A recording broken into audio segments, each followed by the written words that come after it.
Inscreva-se no novo canal da Igreja Aliança do Calvário no YouTube. Ricos conteúdos, aulas de EBD, exposições bíblicas e práticas das confissões históricas batistas, curso de Teologia Confessional Batista Reformado. Igreja Aliança do Calvário, novo canal no YouTube. Inscreva-se. Falibilidade bíblica e a doutrina da suficiência das Escrituras. São esses os dois temas que nós vamos nos aprofundar nesse dia de hoje.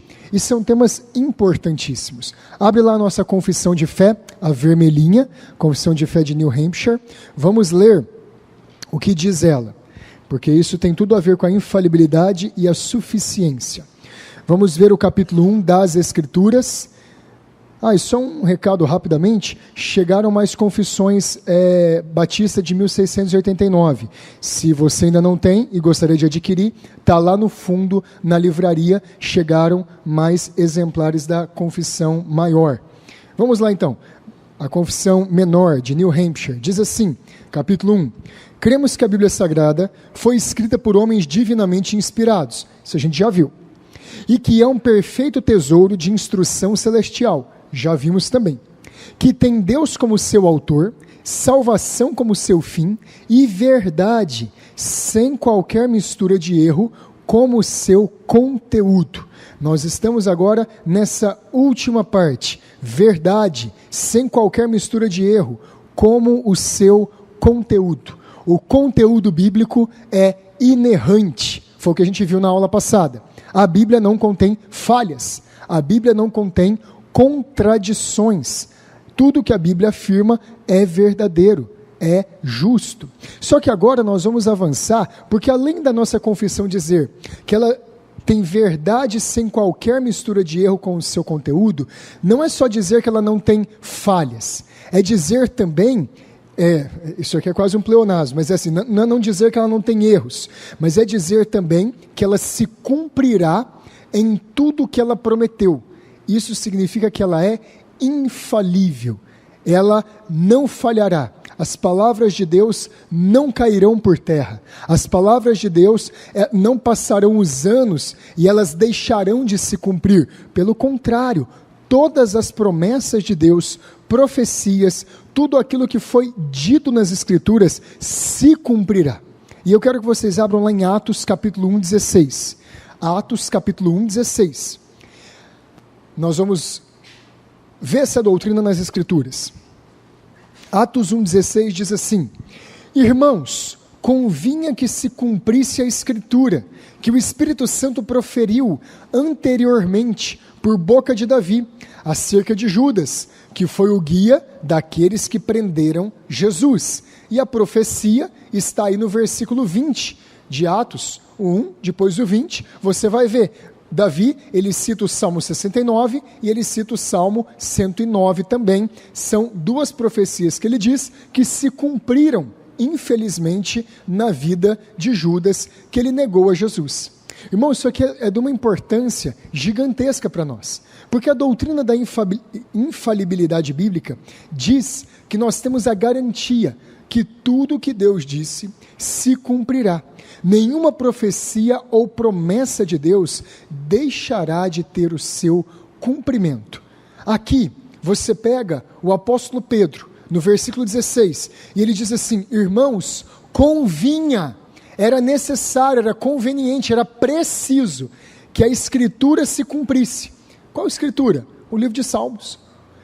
Pedro, ele identificou que a traição de Judas, que a maneira como ele morreu e que ele terá abandonado o apostolado foi um cumprimento profético das palavras ditas pelo rei Davi no Antigo Testamento. A palavra se cumpriu.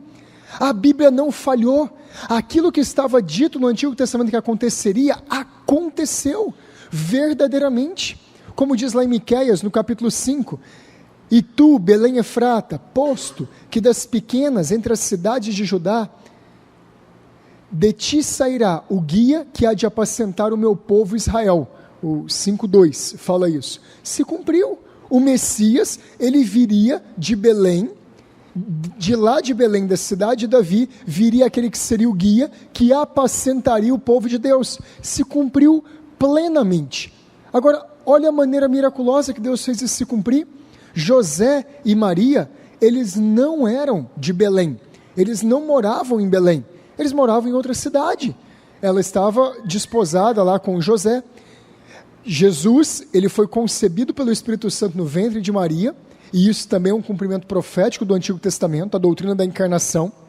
E naquela época, justamente nos dias que Maria estava para dar à luz, nos dias em que ela ia ter o seu filho, eles tiveram que viajar para Belém, porque Belém era a cidade natal deles. Eles tinham que ir para lá por causa de um decreto de um imperador pagão, por causa do decreto de César, o imperador de Roma. Eles tiveram que viajar para Belém, eles não estavam em Belém, mas para a profecia se cumprir, o decreto teve que acontecer, eles viajaram, chegaram em Belém e lá nasceu o Senhor Jesus. Então você vê que o cumprimento das profecias do Antigo Testamento apontam para a infalibilidade de tudo aquilo que Deus falou. Não haverá falha, não haverá erro. O apóstolo Paulo, em 2 Coríntios, ele diz assim: porque todas quantas são as promessas de Deus, temos nele, Cristo, o sim e por ele o amém. É como se ele dissesse assim, ele está usando uma figura de linguagem quando ele fala isso, e ele está dizendo assim, olha, as promessas de Deus vão se cumprir. As palavras de Deus não falharão, elas não cairão em descrédito. Os homens podem não ter força para fazer cumprir a lei. Nós podemos não ter força para fazer cumprir a nossa própria palavra. Deus não. A palavra de Deus se cumprirá perfeitamente, plenamente. Essa é a doutrina da infalibilidade das Escrituras. Não haverão falhas em tudo aquilo que Deus falou, em tudo aquilo que Ele prometeu. Agora tem uma coisa mais além, e essa é importante. Nós lemos aqui esse texto a respeito de Judas. Iria se cumprir a Escritura. A Bíblia também diz que está determinado um dia em que Deus há de julgar todos os homens pelo bem ou pelo mal que fizeram através do corpo. 2 Coríntios capítulo 10, versículo 5, lá está mostrando, 9:5, está mostrando claramente que vai haver um dia de acerto de contas. Esse dia vai chegar, gente. A doutrina da infalibilidade das Escrituras, ela não é só uma doutrina teológica, que legal, a Bíblia não falha. Não, ela é uma doutrina que deve dar medo em todos aqueles que estão no nosso meio e não se converteram, e não são novas criaturas, que têm ouvido o Evangelho semana após semana, mas ainda não abandonaram o pecado, porque será infalível, naquele último dia, nós prestaremos contas da nossa vida. Nós prestaremos contas de tudo que fizemos, e se nós comparecermos diante desse tribunal, sem o auxílio do Senhor Jesus, nós estaremos perdidos. Mas a doutrina da infalibilidade também é uma grande garantia para o crente, também uma grande garantia para aquele que se arrependeu, para aquele que crê, porque Deus não nos abandonará, Ele não nos deixará, Ele nos suprirá, nos sustentará, Ele nos levará até nos apresentar diante dele na glória.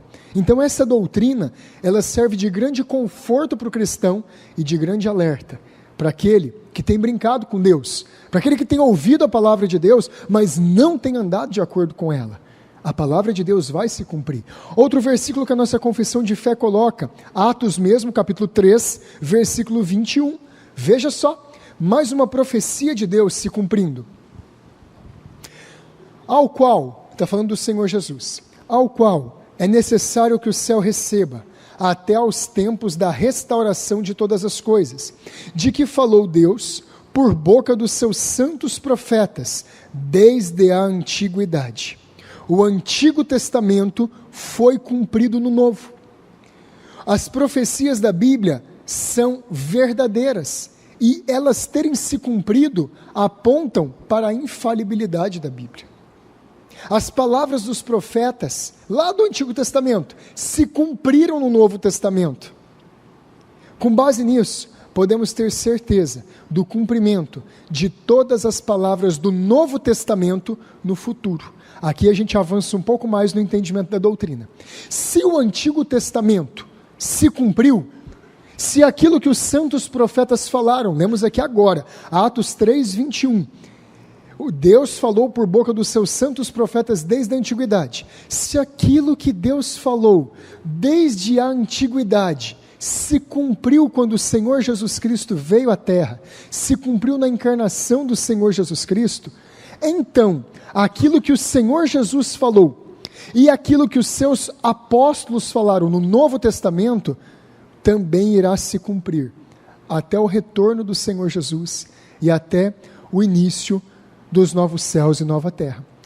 O cumprimento do Antigo Testamento no Novo aponta que o Novo Testamento também se cumprirá. Não é história da carochinha, não é fábula, não é mentira. O que nós lemos aqui na Bíblia e os padrões que Deus coloca aqui nas Escrituras de como os homens devem viver e do dia que Deus determinou que haverá um juízo, não é história, não é lenda, não é fábula, vai acontecer, vai ocorrer. É isso que a Escritura está nos garantindo.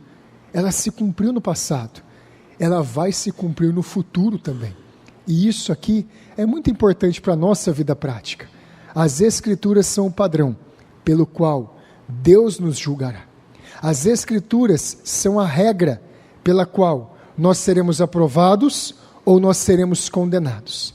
Através do que Deus estabeleceu na palavra dele, nós seremos justificados ou nós seremos condenados. Não tem como fugir disso. Não tem como abandonarmos essa verdade. Não tem como nós queremos mudar essa verdade.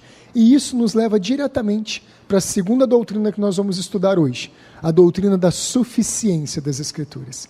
Se a Bíblia é infalível, então ela precisa ser tudo. Ela precisa ser tudo ou nada.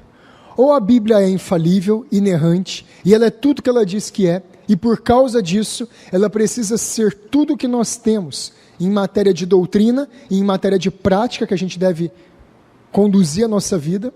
Ela precisa ser, não pode ser diferente, não pode ser de outra maneira. E aí nós caminhamos para a doutrina da suficiência das Escrituras.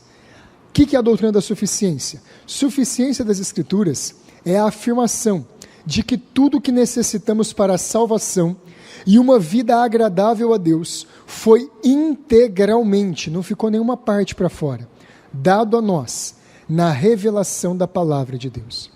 Irmãos, essa é a parte de todo esse estudo que a gente está fazendo, da doutrina das Escrituras, mais importante para os dias que nós estamos vivendo.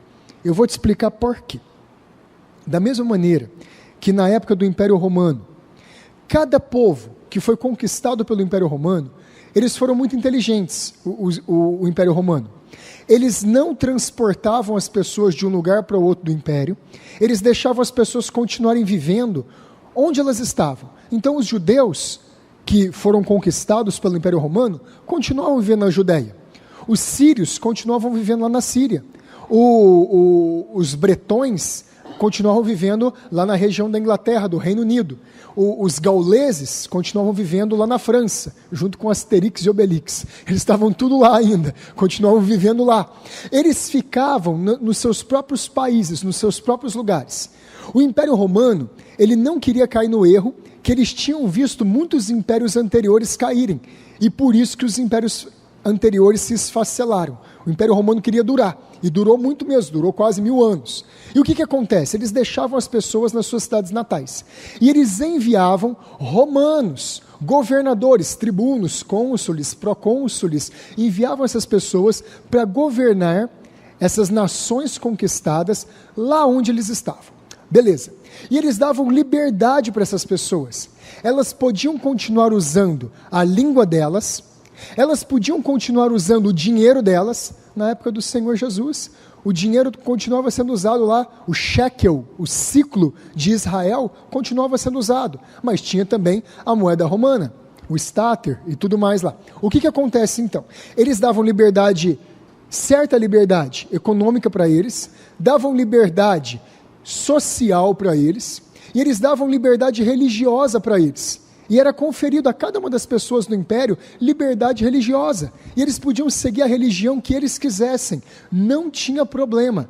Desde que, esse que é o problema sempre, não tinha problema, a não ser que eles também, uma vez por ano, queimassem um pouquinho de incenso num pratinho feito de pedra, em honra ao imperador. Era só isso que eles tinham que fazer. Eles podiam continuar adorando os deuses deles, podiam continuar indo nas sinagogas, podiam continuar frequentando qualquer culto que eles quisessem. Uma vez por ano, lá na praça, onde ficava o fórum de cada cidade que foi conquistada pelos romanos, eles deveriam queimar um incenso em honra do imperador. Pronto, eles tinham aceitado a religião estatal romana. O imperador, ele era o Pontifex Maximus, ele era o grande líder espiritual de Roma. E é engraçado que o Papa, ele assume o mesmo título do imperador romano, Pontifex Maximus. O Pontífice Máximo é o título que o Papa usa até hoje. Então a Igreja Católica, ela é muito mais romana do que cristã. Mas esse é assunto para outra aula, esse é assunto para a conferência do Justin Peters no mês de julho, ele vai explicar melhor sobre isso. O que acontece então? Por que eu estou mostrando isso? Não tinha problema você ser cristão naquela época, desde que você fosse cristão mais alguma coisa, desde que você fosse cristão, mas concordasse em adorar o imperador também, concordasse, não, mas só queimar um incensozinho aqui.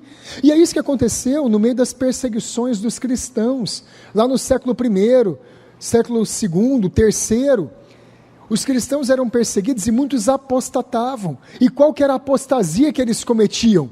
Era abandonar a igreja?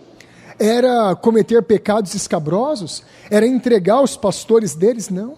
A heresia, a apostasia que eles cometiam, que eles cometiam, é que eles iam lá no Fórum Romano, queimavam um pouquinho de incenso naquele pratinho de pedra e eles recebiam o libelo. Aquele libelo garantia que eles eram cristãos, mas que eles também adoravam o imperador. Eles estavam bem com o Estado, mas cortados da comunhão da igreja, só por queimar um incenso. Quanta gente hoje não serve o Senhor Jesus e queima incenso para as divindades desse mundo? Só para vocês pensarem. Mas o ponto é, da mesma forma que lá, no começo da igreja, a doutrina da suficiência das Escrituras era essencial, também na nossa época. Por quê? Na nossa época, nesse tempo que nós estamos vivendo aqui no mundo, no ano 2000, não tem problema você ser cristão, desde que você seja cristão e também sirva o mundo. Não tem problema nenhum. Você não vai ter indisposição com a sua família, você não vai ter perseguição, você não vai ter resistência. Se você for cristão e continuar se vestindo como o mundo se veste, tudo bem. Se você for cristão e frequentar os mesmos lugares que o mundo frequenta, tudo bem. Se você for cristão, mas não for radical demais e dizer, não, todos os caminhos levam a Cristo, todos os caminhos levam a Deus, no final das contas vai dar tudo certo, tudo bem. Se você for cristão, e mesmo que você venha na igreja, faça alguns rituais, tenha se batizado, mas você ainda for aquela pessoa que não entra em choque, que não entra em polêmicas com os outros membros da sua família, ou com os seus outros amigos, e você aceita muito bem o espiritismozinho de um, o budismozinho do outro, o catolicismozinho do outro, tudo bem, você é cristão e tem a sua fé, eles têm a fé deles também, e todos nós estamos adorando um só Deus. Gente, essa é uma das grandes mentiras, isso é falso, isso é ecumenismo, isso é relativizar a palavra de Deus. Por isso que eu digo que a doutrina da suficiência, essa aula, talvez seja a mais importante desse primeiro capítulo da nossa confissão de fé. A Bíblia é tudo o que nós temos. Tudo o que nós precisamos para a vida e para a piedade está nas Escrituras. Tudo o que nós precisamos sobre casamento está nas Escrituras. Tudo o que nós precisamos sobre como criar os nossos filhos, desde disciplina física, desde como ensinar e treinar a mente deles, desde como ensiná-los a viver nesse mundo, está nas Escrituras. Tudo que nós precisamos saber sobre trabalho está nas Escrituras. Tudo que nós precisamos saber sobre culto está nas Escrituras. O que nós precisamos saber sobre a doença do século, ansiedade e depressão, está nas Escrituras. Eu não estou aqui negando os avanços da medicina e o auxílio que a medicina traz nisso. Mas até nesse ponto, os princípios da Escritura nos ajudam a balizar como utilizar essas coisas. Gente, a Escritura é tudo para nós. A Escritura é a nossa base. A Escritura é tudo que nós temos, é através dela que nós devemos enxergar o mundo.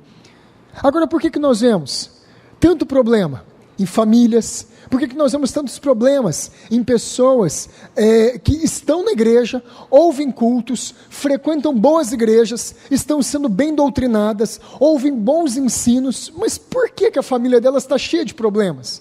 Bom, a primeira resposta é por causa do pecado de Adão e Eva.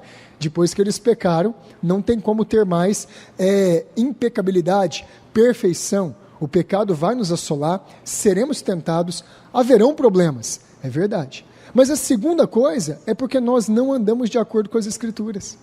É porque nós não cuidamos da nossa família como a Escritura manda. É porque o marido não assume a função que ele deve assumir e a função masculina que a Bíblia lhe prescreve.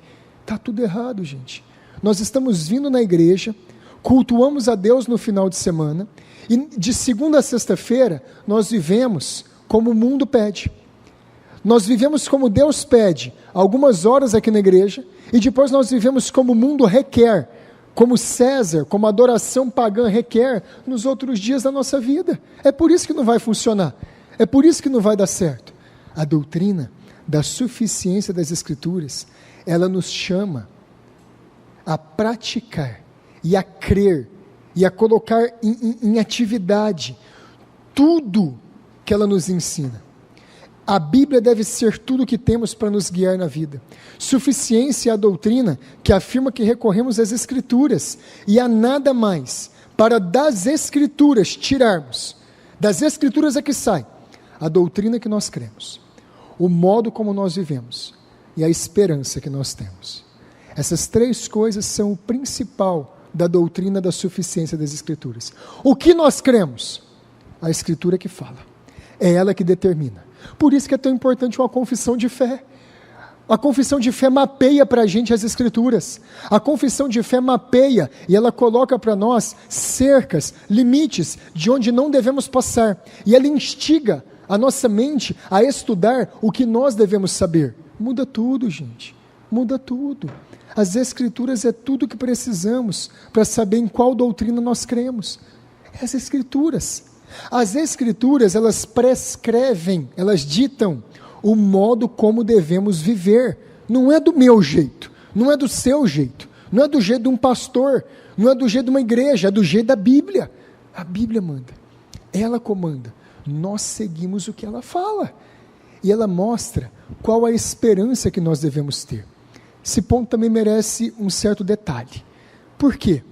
Tem muitas pessoas que vêm à igreja, tem muitas pessoas que têm aprendido sobre as Escrituras, mas elas têm uma expectativa, elas têm uma esperança com relação ao futuro, que não é a esperança que a Bíblia mostra, que não é a esperança que a Bíblia nos dá.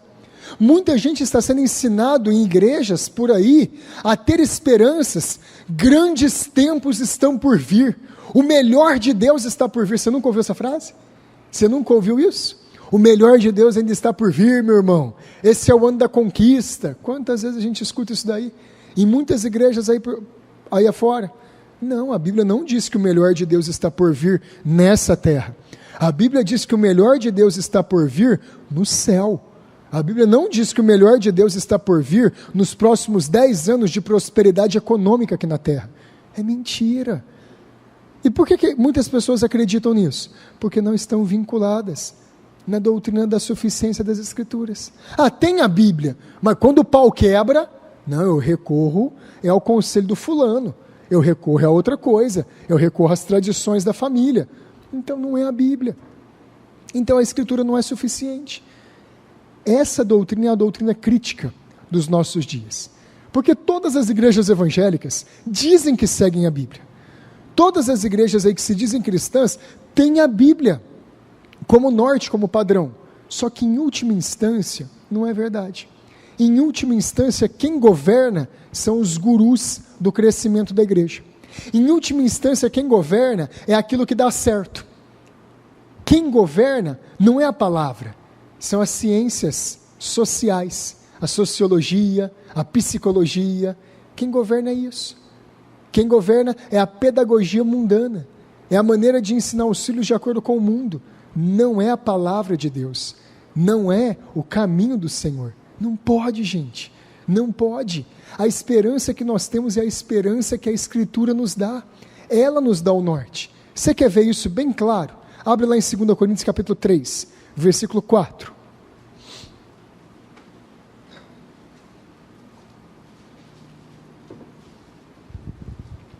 Só aproveitando, Ana, tem alguma pergunta aí no fundo? Alguém deixou pergunta, alguma coisa anotada, Thales? 2 Coríntios capítulo 3, versículo 4. Olha que texto glorioso sobre a suficiência das Escrituras. E é por intermédio de Cristo que temos tal confiança em Deus. Lembra que eu falei que a doutrina da suficiência dá esperança? Esperança é a mesma coisa que confiança. Por que o apóstolo Paulo tinha confiança em Deus? Porque ele cria nas Escrituras. Vamos continuar. Versículo 5. Não porque nós mesmos sejamos capazes de pensar alguma coisa. Opa, não são os apóstolos que criaram as doutrinas que nós cremos. Não são os apóstolos que criaram a maneira como nós vivemos. Está aqui, esses 3 princípios: doutrina, maneira de viver e esperança que nós temos, que é o resumo, que é a síntese da doutrina da suficiência das Escrituras, está aqui nesse texto. Versículo 5. Não que por nós mesmos sejamos capazes de pensar alguma coisa, como se partisse de nós. Pelo contrário, a nossa suficiência vem de Deus. A nossa completude vem de Deus. Tudo que nós precisamos vem de Deus. Ele que dita o padrão, Ele que mostra as regras, Ele que ensina como nós devemos andar. Queridos, a doutrina da suficiência é extremamente importante para as nossas vidas. É claro que eu não consigo abordar numa aula só tudo que envolve a suficiência das Escrituras, mas eu acredito que nessas poucas palavras que nós falamos agora há pouco, dá para você ter uma ideia do quanto muitas vezes nós estamos agindo errado, não estamos agindo corretamente, e do quanto nós precisamos voltar a nossa mente e o nosso cuidado para as Escrituras, o nosso cuidado, o nosso zelo para a palavra de Deus. Gente, isso é extremamente importante, extremamente necessário. A Escritura, ela precisa ser suficiente. Vamos continuar aqui, abre lá em Lucas 16, 29. Vamos seguir agora os textos que a nossa confissão de fé mostra. Lucas 16, 29. É mais um texto que fala sobre a suficiência das Escrituras. Olha só Jesus dando ênfase para isso. Isso aqui é a parábola do rico e do Lázaro, falando sobre o inferno, a vida eterna, a condenação. Todas as parábolas falam de salvação. Todas. Não existe nenhuma parábola e não existe nenhum milagre que foi feito pelo nosso Senhor Jesus que não aponte para a salvação. Todas as parábolas e todos os milagres, o fundo deles é salvação. Lucas 16, 29. Respondeu Abraão: eles têm Moisés e os profetas, ouçam-nos. Mas o rico insistiu: não, pai Abraão, se alguém dentre os mortos for ter com eles, arrepender-se-ão. Versículo 31. Abraão, porém, lhe respondeu: se não ouvem a Moisés e aos profetas, tampouco se deixarão persuadir, ainda que ressuscite alguém dentre os mortos. Queridos, queridas, eu acho que não existe um texto na Bíblia para exemplificar mais a doutrina da suficiência do que esse texto aqui. E eu vou explicar por quê. Porque aqui nós estamos numa situação de vida ou morte. Aqui Deus, Ele abriu um telão no mundo espiritual, e Ele está mostrando uma pessoa salva, com Abraão no céu, e Ele está mostrando uma pessoa condenada, sofrendo em tormentos no inferno. Isso aqui tem a ver com a doutrina da infalibilidade. A Bíblia fala de inferno. Existe inferno. Acontecerá. Perfeito. Aqui nós vemos agora um homem que está no inferno, que está perturbado no inferno e que está tentando um jeito de evitar que os seus irmãos vão parar no inferno. Olha o pedido desse homem. E o pedido desse homem mostra o porquê que ele deveria estar no inferno. Ele estava no inferno e ele não entendeu, mesmo no inferno, o porquê que ele estava lá. Queridos, isso aqui mostra uma coisa muito importante para a gente no futuro. Os homens, no futuro, eles não estarão batendo na porta do inferno, pedindo para Deus os tirar de lá, porque eles entenderam, porque eles compreenderam, e porque finalmente eles viram a burrada que eles fizeram. Não! As pessoas não vão estar no inferno, esmurrando as portas do inferno, e falando, me tira daqui, eu entendi, eu quero me arrepender. Claro que não! As pessoas vão estar no inferno procurando uma brecha para escapar de lá, e para quebrar a lei de Deus de novo. Esse texto mostra isso. Esse texto está afirmando isso. Esse homem aqui virou e falou assim, pai Abraão, parece que é bonitinho, né? Chamar Abraão de pai, não é bonitinho coisa nenhuma. Esse homem virou aqui e falou assim, olha, Abraão, por favor, manda Lázaro lá para minha casa, eles vão acreditar se Lázaro voltar dos mortos. Parece que é um bom pedido dele, é um pedido para burlar a palavra de Deus, é um pedido para burlar as escrituras. Abraão sabia. Abraão falou, o quê? Eles têm os profetas, eles têm Moisés, que os ouçam. Você não lembra do Senhor Jesus dizendo, hipócritas, nenhum outro sinal será dado a essa geração corrupta e perversa, a não ser o sinal que foi dado pelo profeta Jonas, porque assim como ele esteve 3 dias e 3 noites no ventre do grande peixe, assim o Filho do Homem estará 3 dias e 3 noites no ventre da terra.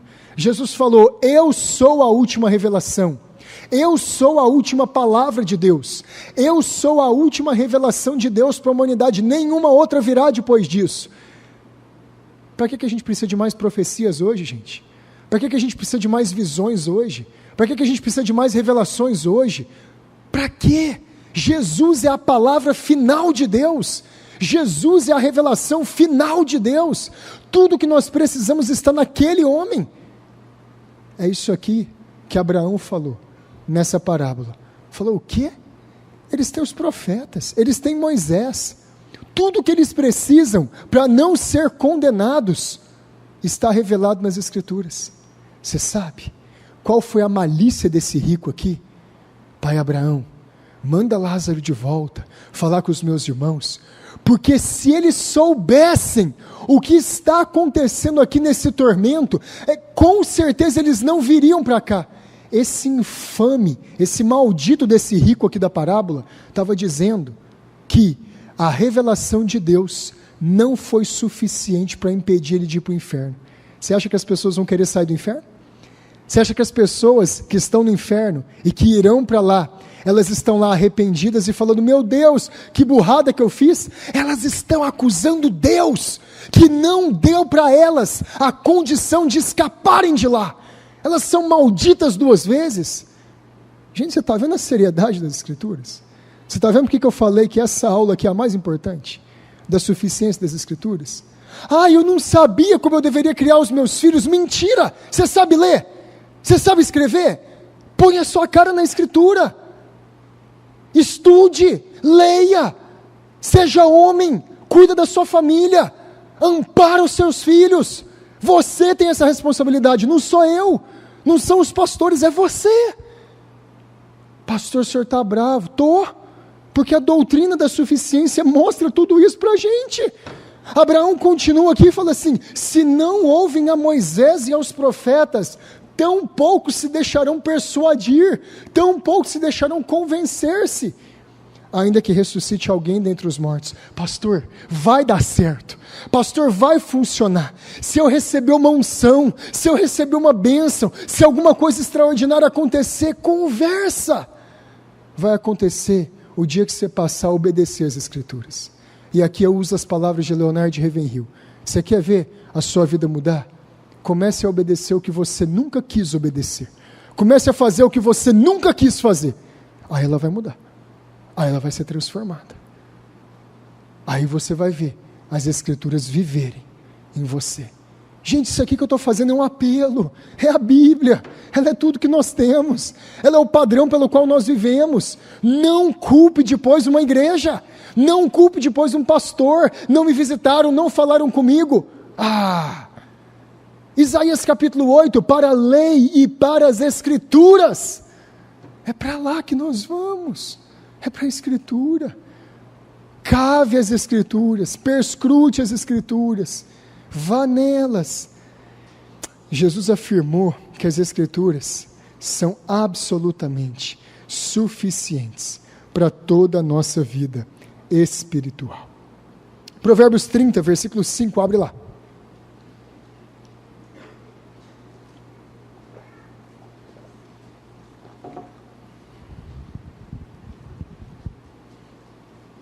Provérbios 35, toda a palavra de Deus é pura. Ele é escudo para os que nele confiam. Nada acrescente às suas palavras, para que não te repreendas e sejas achado mentiroso. Irmãos, a doutrina da suficiência também é uma bênção para aqueles que obedecem à palavra. Ela é escudo. Ela é escudo, ela é proteção. A Escritura é uma proteção para nós.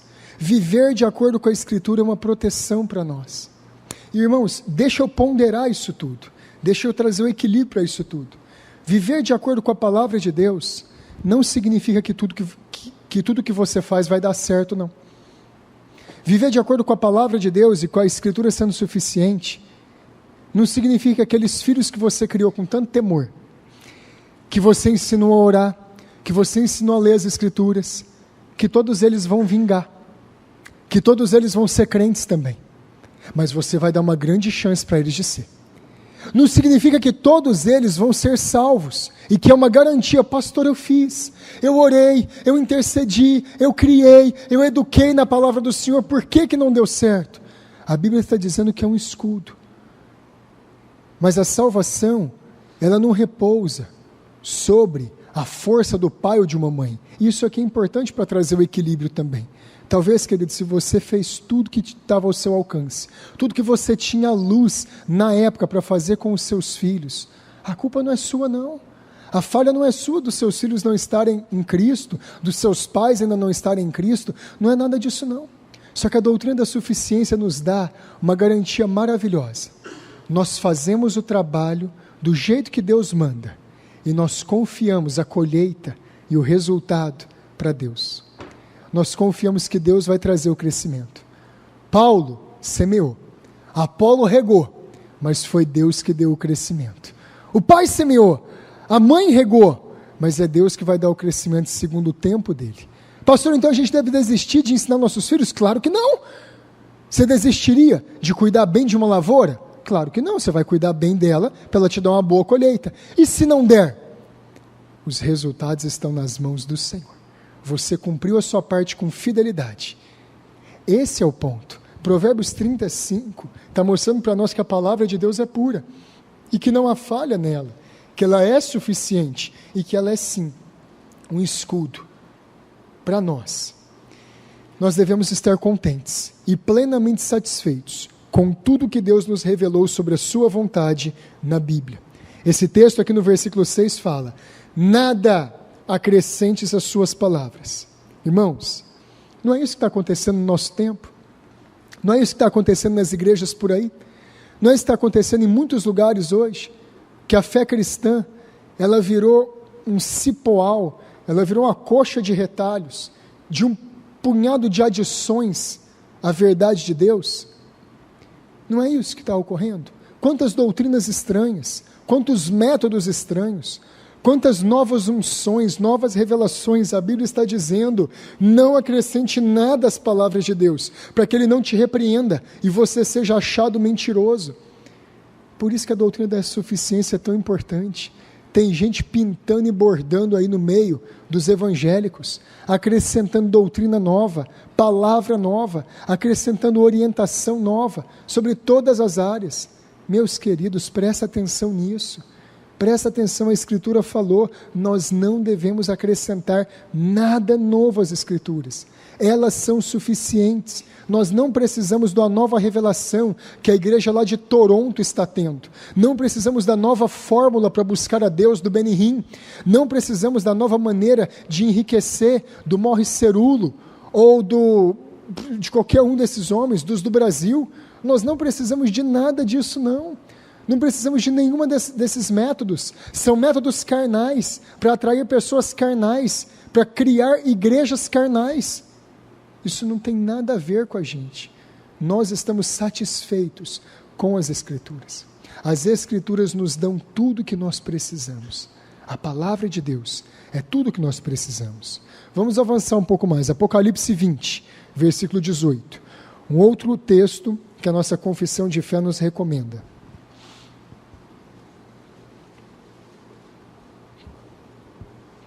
Apocalipse 20, 18.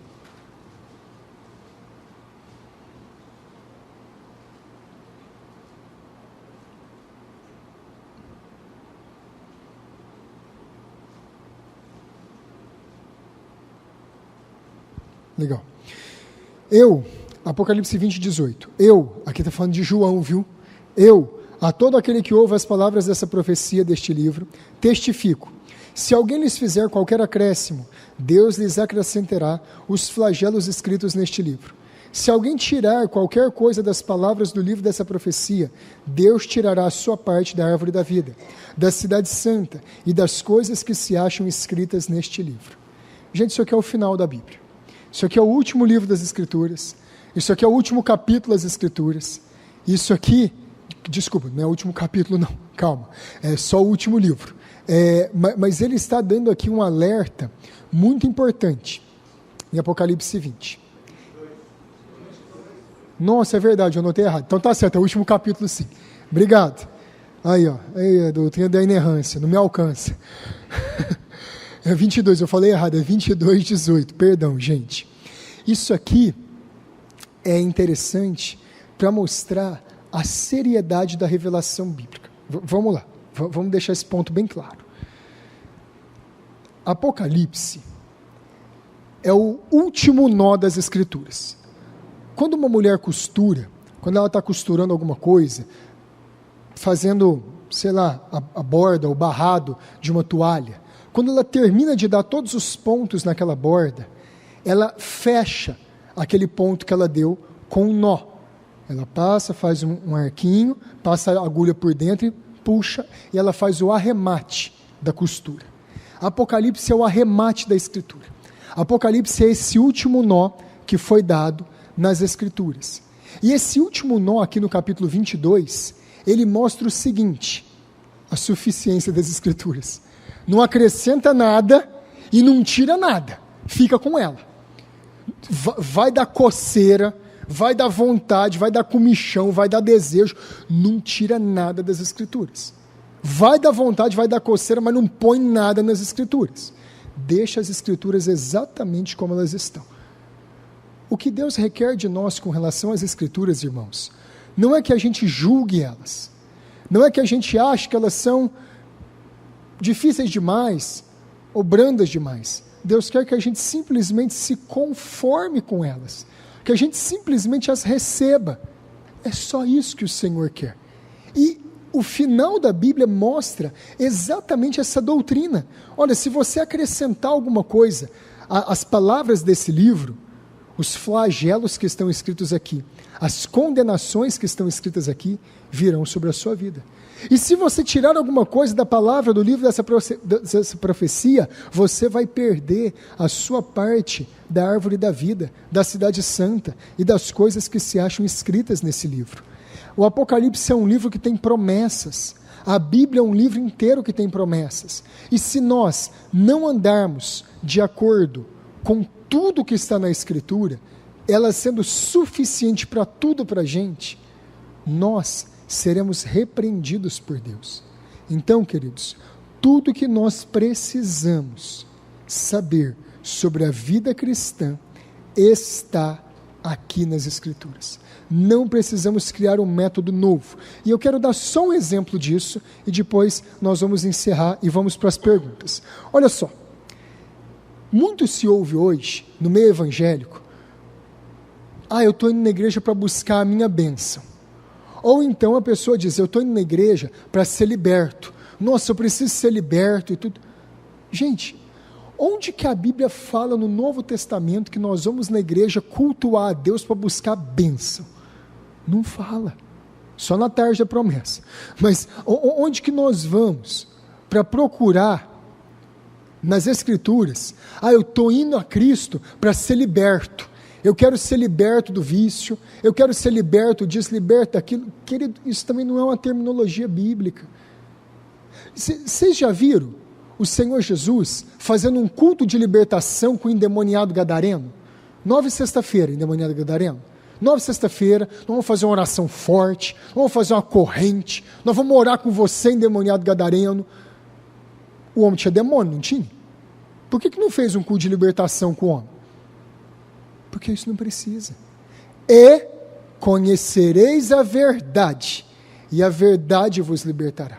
Não é libertação, gente. Vamos mudar a palavra. É conversão. Está vendo tanto que a doutrina da suficiência das Escrituras é agredida?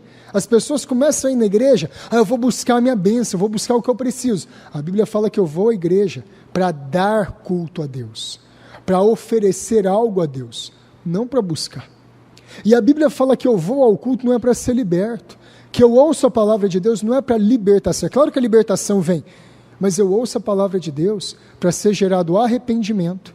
E gerado o arrependimento, ser gerada a conversão. Por que muitas casas de recuperação não recuperam as pessoas de verdade? Das drogas, do álcool, dos vícios. Por que muitos grupos aí e muitas terapias que hoje existem nas igrejas, cura interior, cura emocional, resgatando o seu verdadeiro eu e essa parafernália toda? Por que isso não adianta? Por que esses métodos de muitas casas de recuperação não funcionam? Porque eles estão colocando nas pessoas uma ênfase, uma busca de libertação e não uma busca de conversão. Se não for uma nova criatura, não adianta. Você pode ter deixado o álcool, você pode ter deixado os vícios, mas o caráter da pessoa que buscava o álcool como alívio, o caráter da pessoa que buscava a droga como alívio, o caráter da pessoa que buscava a prostituição como alívio, o caráter continua o mesmo, e ele vai trocar, ele vai buscar outra coisa como alívio, o jogo, o esporte, ele vai só colocar outro Deus, outro ídolo no lugar. Por isso que se Cristo vos libertar, verdadeiramente sereis livres. Existe a palavra libertar, na Bíblia existe, mas esse libertar é libertar da antiga consciência morta em delitos e pecados, é conversão, é metanoia, é mudança de mente, é epistrefo, é conversão de caminho, é uma transformação completa da vida. Isso é uma coisa atualmente que tem negado a suficiência das Escrituras. A Escritura não fala que você precisa ser liberto, a Escritura fala: arrependei-vos e convertei-vos, para que sejam apagados os vossos pecados, e venham sobre vós tempos do refrigério. É isso que a Escritura fala. Conversão, mudança de vida. E a gente poderia dar inúmeros outros exemplos de coisas que estão sendo adicionadas hoje na Escritura, ou retiradas da Escritura, que tira as pessoas da verdade. Vamos concluir. A doutrina da suficiência garante ao cristão que é possível conhecer a vontade de Deus de maneira sistemática, em todas as áreas da vida, de acordo com as Escrituras. Isso envolve estudo e dedicação, meus irmãos. Com o passar do tempo, dedicado a essa atividade, o cristão se torna cada vez mais apto a responder todas as áreas da vida, de acordo com a vontade de Deus. Esse é o seu grande alvo. Qual que é o seu grande propósito? O Catecismo Menor de Westminster diz que é dar glória a Deus, que é viver para a glória de Deus. Como você vive para a glória de Deus e honra a Deus? Conhecendo a palavra dEle e aplicando a palavra dEle para todas as áreas da sua vida. Queridos, envolve disciplina, envolve estudo, envolve dedicação. Não vai cair do céu. Não é uma visita pastoral na sua casa que vai resolver tudo. Não é um aconselhamento na igreja que vai resolver tudo. Não é você tendo um guru que vai resolver tudo. É você andando com Deus. É você perscrutando, lendo as Escrituras, aprendendo da palavra do Senhor. É isso que vai mudar tudo. É isso que vai transformar as coisas. Se nós estamos numa igreja bíblica, se nós estamos numa igreja que dá tanta ênfase assim para as Escrituras e vê Deus através das lentes dessa Escritura, não desperdiça isso. Enfia sua cara na Bíblia, leia as Escrituras 1, 2 vezes, leia bons livros sobre interpretação das Escrituras, busque recursos, busque conhecimento. Isso é importantíssimo. O que a nossa confissão de fé Batista de 1689, mostra para nós. Abre lá, primeiro item das Escrituras, capítulo 6, diz assim: todo o conselho de Deus, concernente a todas as coisas necessárias para a sua própria glória, a salvação do homem, fé e vida, ou é expressamente declarado, ou necessariamente contido nas Sagradas Escrituras. Está tudo aqui. Ao que nada, em qualquer tempo, deve ser acrescentado, seja por novas revelações do Espírito ou por tradições humanas. No entanto, nós reconhecemos a iluminação interior do Espírito de Deus como sendo necessária para a compreensão salvífica das coisas reveladas na palavra. Só até aqui. Agora, o capítulo 7. Olha lá. Nem todas as coisas em si mesmas são igualmente claras na Escritura, nem igualmente claras a todos. Ainda assim, mesmo que hajam pontos que a gente tenha dúvida, divergências na área da escatologia, por exemplo, na área do governo da igreja, existem presbiterianos e batistas, existem pré-milenistas, pós-milenistas, amilenistas, como é o nosso caso aqui. Essas coisas são secundárias, ainda que a gente possa divergir nesses pontos. Olha o que a nossa confissão diz.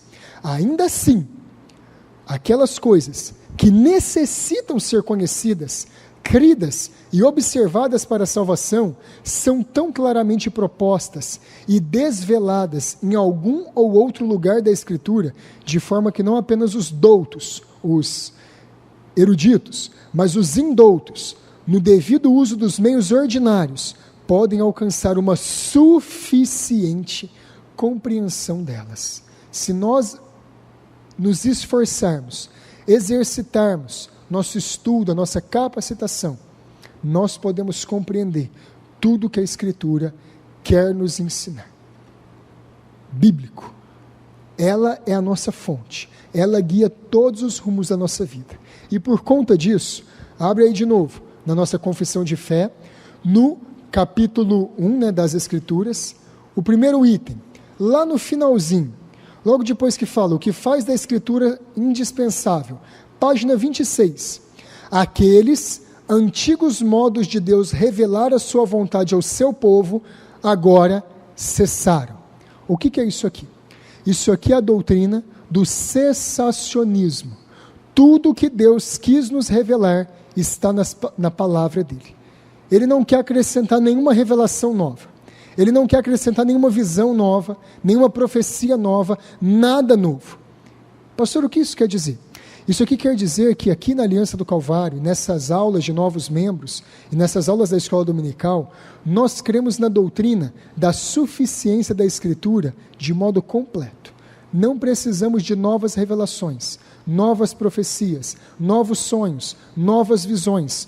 Tudo o que a gente precisa está nas Escrituras. Isso significa o quê? Que aqueles dons revelacionais de 1 Coríntios 12 cessaram, terminaram. Nós não temos mais o dom da profecia, não temos mais o dom de línguas, não temos mais o dom de variedade de línguas, porque todos esses dons eram revelacionais, eram dons de revelar a palavra e o evangelho de Deus.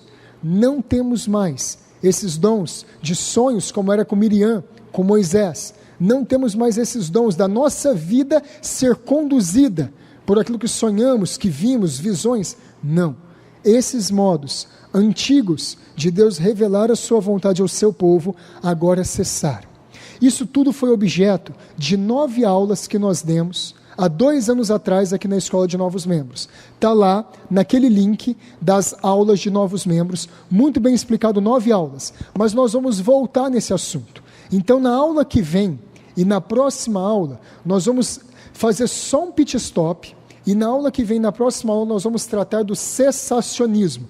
Nós vamos falar de pentecostalismo, neopentecostalismo, e nós vamos falar sobre essa doutrina. Por que que os dons de revelação cessaram? Por que que as línguas não são para hoje? Por que que o batismo no Espírito Santo não tem nada a ver com todo mundo falar em línguas? Então eu te recomendo, Traga pessoas que você quer que aprendam sobre isso, que você quer que sejam libertas dessa confusão toda que entrou por conta dessas doutrinas equivocadas na igreja. Traz pessoas, traz mais gente da sua família, convida os irmãos, fala com os demais membros da igreja aqui na Aliança do Calvário, chame eles. Semana que vem nós vamos abordar isso. Serão 2 aulas só sobre esse tema e vão ser muito bem explicadas e bem aprofundadas. Agora, rapidamente, nos últimos minutos, vamos tirar aqui as 2 dúvidas que colocaram lá. A primeira é o seguinte: o que seria o Leviatã de Jó? É uma dúvida interessante. O que é o Leviatã, gente? Você vai lá e lê no livro de Jó o que é o Leviatã de Jó.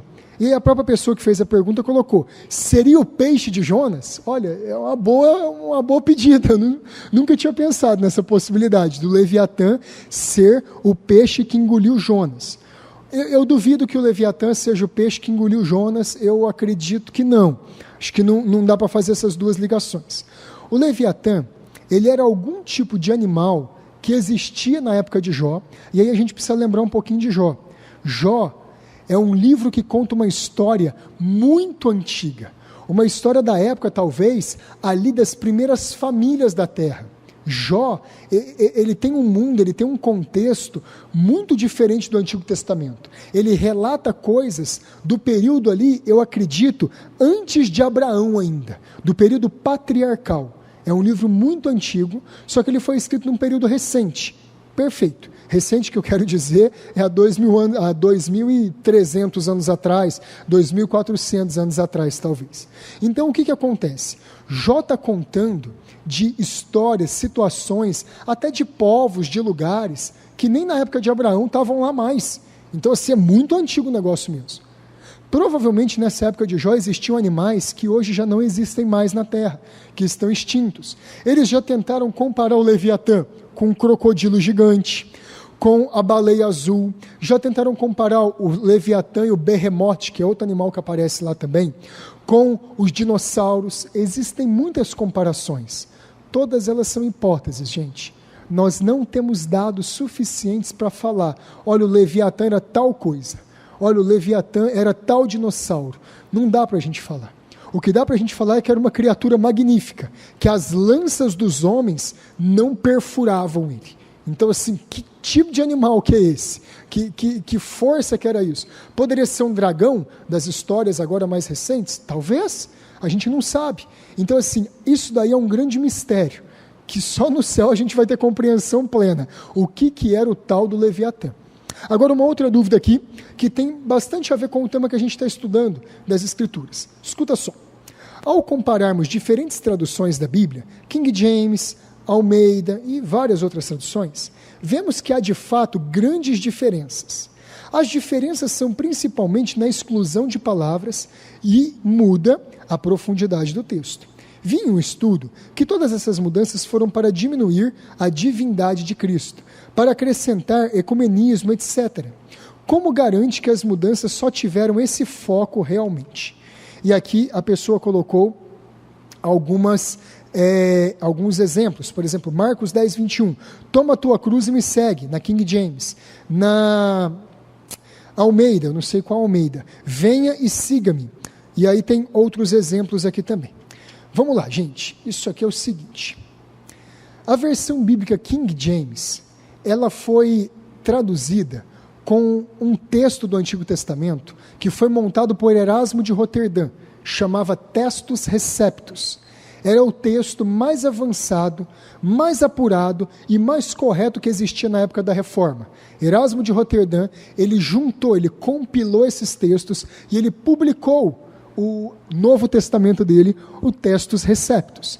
Esse Textus Receptus foi a grande base para a tradução da Bíblia, para o inglês, a versão King James, a grande base para a versão Reina Valera, em espanhol, a base para a versão bíblica em italiano, eu não lembro o nome dela, a base para a versão bíblica de inúmeras línguas que a gente tem. Da Almeida Revista e Corrigida, foi o texto de Erasmo de Roterdã também. Todas essas Bíblias são os textos mais antigos que nós tínhamos. Só que aconteceu um negócio. Erasmo de Roterdã, quando ele traduziu a Escritura, eles conheciam só 2 grandes grupos de manuscritos. Eles conheciam o texto alexandrino e eles conheciam o texto vaticanos. Só esses 2 textos que eles tinham. Quando, em 1800, eu não vou lembrar de cabeça agora a data, mas foi no final do século XIX, se descobriu no mosteiro, lá próximo a Israel, um outro manuscrito, chamado de manuscritos sinaíticos. E o manuscrito sinaíticos é o mais antigo de todos. E desse manuscrito veio um texto muito mais novo, muito mais recente. Peraí, deixa eu. É porque é difícil explicar isso rápido. Vamos lá. Desse manuscrito sinaíticos veio um texto mais bem escrito em grego. Era uma cópia mais antiga que o Vaticanos e que o Alexandrino, e era uma cópia mais coerente, que tinha mais harmonia com os outros manuscritos. Aí o que aconteceu? Do final dos anos 1800 para cá, muitas sociedades bíblicas começaram a se debruçar anos e anos e anos estudando esse texto. Só que, gente, só para vocês entenderem a tradução bíblica, Erasmo de Roterdã, para ele conseguir juntar todos os textos da época dele e fazer o Textus Receptus, isso demorou muitos anos, demorou décadas. Depois que foi descoberto o texto sinaíticos e os estudiosos do grego, e não é só qualquer pessoa que sabe ler grego, tem que estudar muita coisa mesmo de grego para conseguir fazer uma comparação dessa. Por isso que a Bíblia, a gente pode ter certeza que ela é tão preservada. O que acontece? Eles estudaram durante muitas décadas, e as primeiras versões da Bíblia que começaram a utilizar esse novo texto, que é os sinaíticos, e os novos manuscritos que foram sendo descobertos depois do século XIX, depois dessas muitas décadas, começaram a ser publicados a partir de 1960 para cá. Por quê? A Segunda Guerra Mundial parou o mundo, muita coisa teve que ser parada naquela época, os estudos pararam, grande parte desses estudos, eles estavam sendo feitos lá na Inglaterra, na Alemanha, teve que parar tudo por conta da guerra. E aí depois voltou e começaram a ser publicados. Então, desse tempo para cá, nós temos publicações como a NVI, a Nova Versão Internacional, a NTLH, Nova Tradução em Linguagem de Hoje, a Almeida Revista Atualizada, a Almeida do Século XXI, deixa eu ver em português o que é mais que eu vou lembrando aqui. Basicamente são essas que os evangélicos usam. Essas versões todas, elas são de um texto diferente do da King James, diferente da Almeida Revista e Corrigida, diferente da Almeida Corrigida e Fiel. Por que muita gente fechou o coração para essas novas versões? Simplesmente por causa da antiguidade das outras. As pessoas já estavam acostumadas. A Bíblia King James, ela moldou o inglês moderno. Muitas expressões que nós temos em inglês hoje vieram todas da King James. A Bíblia King James ela foi fortíssima, ela moldou a língua de talvez a maior parte do mundo hoje que fala inglês. Ela tem uma força muito grande. Por isso que essas novas traduções, elas são muito atacadas. E muitas pessoas dizem que tem incoerências, que tem falhas nelas. A gente tem que tomar cuidado com questão da tradução. A melhor coisa para você determinar o que um texto quer dizer é você poder estudar esse texto na língua original. E isso se chama exegese. Exegese de texto bíblico só é possível ser feito em hebraico e em grego. Você tem que conhecer a língua original para saber o que o autor quis dizer. É isso que a gente faz. Você quer estudar Shakespeare? Você tem que saber inglês. Você quer estudar Goethe? Você tem que estudar alemão, porque é a língua original desses poetas. Você precisa estudar assim. A mesma coisa no Novo Testamento. Só que, como nem todos vão estudar grego, vão estudar hebraico, vão saber disso tudo, a variedade de traduções que nós temos é uma bênção, porque ela nos ajuda a entender um pouco melhor nuances que na King James aparecem de um jeito. Na Almeida Revista Atualizada aparece do outro. Na Nova Tradução na Linguagem de Hoje aparece de outro jeito. Por isso que quando você estuda e quer saber bem, detalhadamente um texto, você precisa consultar umas 4 versões. Porque aí você vai ver o quê? Aquela tradução é a mais literal, Ela traduziu palavra por palavra. Aquela tradução ali procurou mais o sentido do texto. Aquela tradução procurou mais fazer o texto inteligível para os dias de hoje. Uma completa a outra. Então não é que está errado, não é que está falso, a não ser algumas traduções que aí não tem nada a ver mesmo. Aquela tradução à história não tem nada a ver. Aquilo lá, mentira, não usa aquilo lá não. Mas as outras traduções que nós temos, que são sérias, da Sociedade Bíblica do Brasil, da Sociedade Bíblica Trinitariana, elas são muito boas e elas nos ajudam a ter interpretações diferentes do texto. É só isso. Não precisa, assim, ficar alarmado, porque doutrinas que dizem respeito à salvação, elas vão estar presentes em qualquer uma dessas Bíblias. Agora, uma Bíblia, para ser utilizada no culto, nós devemos usar uma Bíblia de tradução de equivalência formal. O que significa isso? Uma tradução de originais gregos e hebraicos mais próxima possível do que o autor quis dizer. Então ela é uma tradução mais literal, ela é uma tradução formal e erudita. Bíblias que são assim: Almeida Revista Corrigida, Almeida Revista Atualizada e Almeida Corrigida Fiel. São as 3 melhores traduções no português de equivalência formal. A NVI é boa também, ela não é ruim, ela é muito boa, ela esclarece o texto em muitos pontos. Só que aí o que acontece?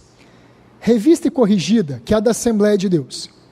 Almeida Corrigida e Fiel, que é das batistas independentes principalmente, das batistas mais tradicionais. Essas duas seguem o texto Receptus, lá de Erasmo de Roterdã. É o jeito mais comum que a gente está acostumado a ouvir os versículos e a repetir.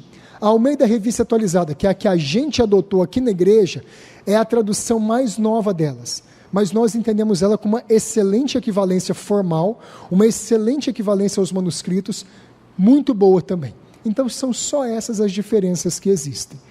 Acho que deu para explicar mais ou menos essa pergunta. São só as duas que nós tivemos. Se vocês ainda tiverem mais dúvidas e quiserem perguntar, pode de novo deixar lá no fundo, na livraria, as perguntas, e nas próximas aulas a gente responde. Me desculpa ter passado um pouquinho do horário, mas era só para concluir isso aqui. Tá bem? Irmãos, que vocês tenham um bom domingo. Estamos juntos aqui hoje à noite para o culto. Deus abençoe.